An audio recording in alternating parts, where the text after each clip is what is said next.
4 अगस्त 2020 को लबनान के शहर बेरूत में एक जोरदार धमाका हुआ। इस धमाके की इंटेंसिटी इतनी ज्यादा थी कि इसकी वजह से जलजले के जैसे झटके महसूस किए गए। ये धमाका साइप्रस तक सुना गया, जो कि बेरूत से 200 किलोमीटर दूर है। आज की इस वीडियो में हम जानने की कोशिश करेंगे कि यह धमाका क्यों हुआ और क्या वाकई इस धमाके के पीछे किसी दुश्मन मुल्क की साजिश थी।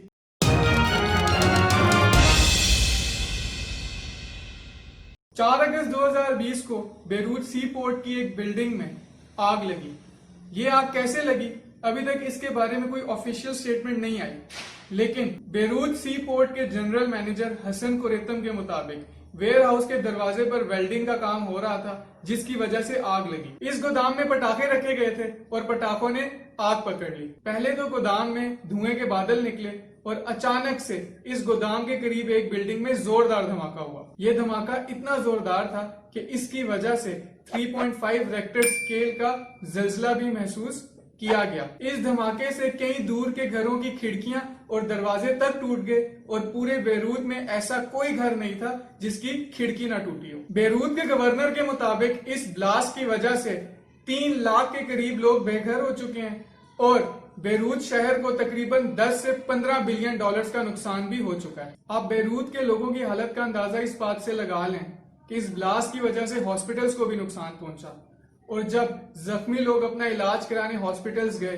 तो हॉस्पिटल्स के पास इतनी सहूलत ही नहीं थी कि वो इन जख्मियों का भी इलाज कर सकें। सड़कों पर बेतहाशा मलबा था, जिसकी वजह से एम्बुलेंसेस को रास्ता नहीं मिल रहा था कि वो किस तरह जख्मियों को हॉस्पिटल्स तक पहुंचाएं। लोगों ने अपनी मदद आग के तहत दूसरे शहर से लोग अपनी बाइक्स पर बेरूत आए ताकि वो जख्मियों को अपनी बाइक्स पर बैठाकर किसी न किसी तरीके से हॉस्पिटल्स पहुंचाएं। और काफी ऐसे लोग थे जिनको हॉस्पिटल्स में जगह ना मिलने की वजह से उनको फर्स्ट एड और बैंडेज और बाकी ट्रीटमेंट्स रोड पर ही करी गई। इस धमाके से कुछ देर पहले हवा में कुछ जहाज भी देखे गए थे और बहुत से लोगों का मानना यह भी था कि इस मामले में किसी दुश्मन मुल्क की साजिश हो सकती है। और सबसे पहले जिस कंट्री का नाम आया वो था इजराइल।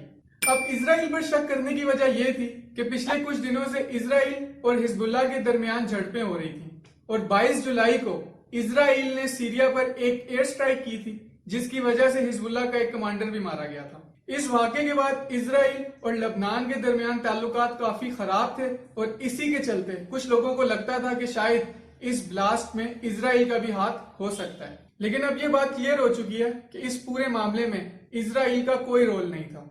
खुद लबनान की गवर्नमेंट ने इस बात का इकरार किया है कि इजराइल इस पूरे मामले में मुलविस नहीं पाया गया, बल्कि इस धमाके की वजह जो बना है वो था अमोनियम नाइट्रेट। अभी तक जो रिपोर्ट्स आई हैं उसके मुताबिक जिस वेयर हाउस में पहली आग लगी उस वेयर हाउस के करीब एक और वेयर हाउस था और उसके अंदर 2700 टन के करीब अमोनियम नाइट्रेट स्टोर था और यही ब्लास्ट की वजह भी बना।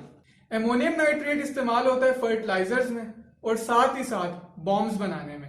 जब अमोनियम नाइट्रेट को आग लगती है तो इसकी एक कैरेक्टरिस्टिक ये है कि ये ऑक्सीजन को अपनी तरफ खींचता है, जिसकी वजह से जो आग लगती है उससे काफी ज्यादा नुकसान होने के चांसेस बढ़ जाते हैं और यही हमने देखा बेरूत में। अब सवाल ये पैदा होता है कि अमोनियम नाइट्रेट जैसा डेंजरस केमिकल ये वेयर हाउस में रखा क्यों गया था। तो बात है 2013 की, जब बेरूत की कस्टम टीम ने एक जहाज को टैक्स ना देने की वजह से उसको सामान समेत जब्त कर लिया था और इस सामान में मौजूद था अमोनियम नाइट्रेट। और 2013 से लेकर 2020 तक ये केमिकल बेरूत के वेयर हाउस में स्टोर ही रहा। अमोनियम नाइट्रेट वक्त के साथ साथ डिके होता रहा, जिसकी वजह से ये और खतरनाक हो गया। ये केमिकल 2013 से एक टाइम बॉम्ब की तरह एक्ट कर रहा था जो कभी भी फट सकता था और 2020 में ऐसा हो भी गया।